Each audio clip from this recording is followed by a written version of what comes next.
Right, we're going to cover quite a lot of ground in this film. We first need a quick recap of some of what we've already examined, relevant bits to get up to speed, so we can then go a few steps further in our understanding.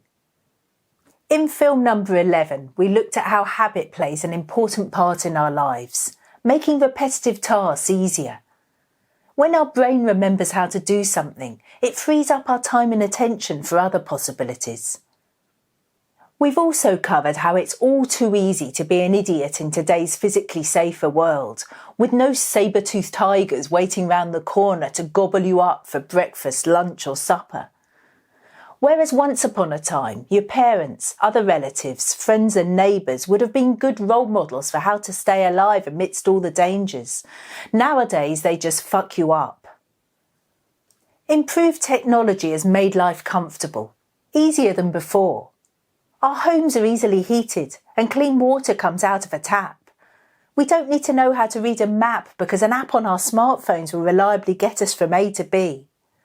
Of course, this progress should be a good thing, saving us a lot of time and effort when doing the basics, including what's necessary for survival. But many people are stagnating in this cushier lifestyle, failing to imagine and engage in a bigger dream that's now possible. And that's the problem. The majority of people have neglected to grasp this opportunity to go beyond, to search for that something more. They lack a higher or ultimate dream. They've settled for less, swept along in the rat race, acting like sheep, largely unaware of the monkey do what monkey see conditioning. An undemanding lifestyle has been sold to them by the rats and the advertisers, with too many following, without questioning if there's a better alternative. The culture of entitlement isn't helping. The snowflake generation is spoilt, as were their parents. They can't be bothered if life doesn't go smoothly. They hate being challenged, unwilling to put in persistent hard graft, lousy at dealing with adversity. They've got used to things being easy. In the normal sense of the word, easy is not needing much work or effort. It's freedom from anxiety, a lack of difficulty. In one way, this should be something good, a sign of things going well. It should be a chance to get on with the next task, which might throw up an unexpected problem or two. Nobody wishes for something to be harder than necessary, especially when there's so much to be done. But that's not what we're talking about here. What we call the danger of easy is very different. And, be in no doubt whatsoever, this is a danger. Please, listen to this warning. For a start, an acceptance of laziness is very easy to hide behind. It immediately facilitates avoidance. When faced with pressure outside of your comfort zone, you think, why bother, and let yourself off. Quite simply, it's the path of least resistance. It's a killer of human potential. It's more than laziness, more than complacency or apathy. It's being unmotivated or settling for too low a dream, having expectations which fail to challenge your limitations. It's being comfortably numb. Our 16 key factors are all about stretching yourself, going for gold, the opposite of doing the bare minimum. Mastery takes years of effort before such a level of expertise is achieved. Putting in the necessary work is totally worthwhile. The danger point emerges when you sufficiently awaken to begin searching for that something more. There's a contradiction. On the one hand, you now want to go beyond existing norms or limits, to pursue a higher or deeper meaning and purpose. But, at the same time, on the other hand, you've already saddled yourself with the habits of avoidance and mediocrity, and you probably won't realise this clash of perspectives. These huge discrepancies will go unchallenged, with your focus naively being on the new aim of changing your life.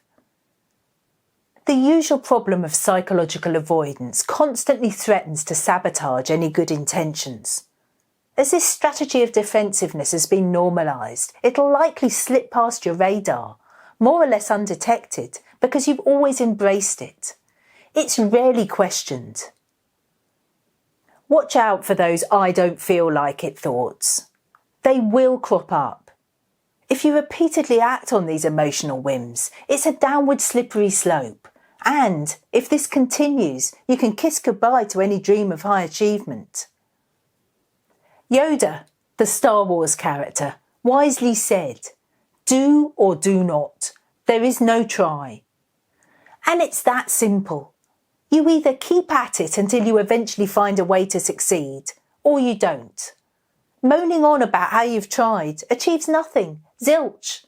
Saying, "I tried," gets you nowhere, and any response to such a silly plea for sympathy should be disregarded, unless it's along the lines of stop the excuses, keep at it, and do better. Most people wouldn't quote Eminem alongside Yoda, but wisdom can come from unlikely sources. Eminem famously rapped, "Success is my only motherfucking option, failure's not." And you can't put it much clearer than that.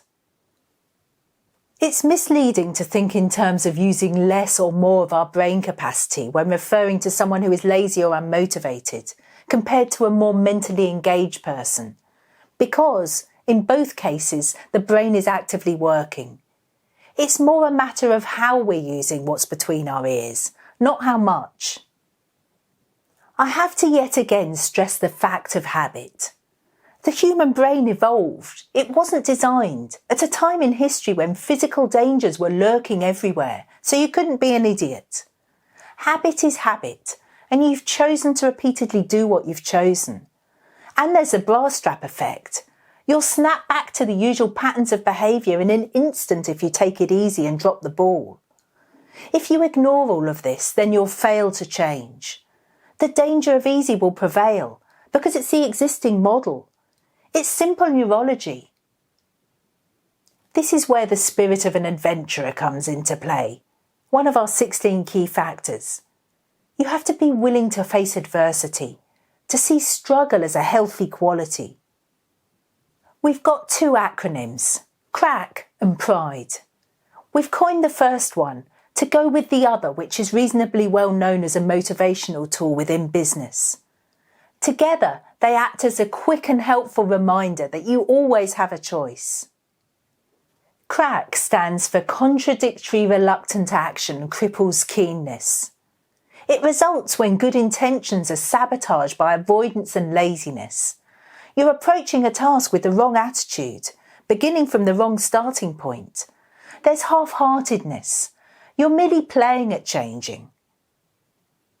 This contradictory reluctant action does cripple or get in the way of keenness, but it's better than doing nothing.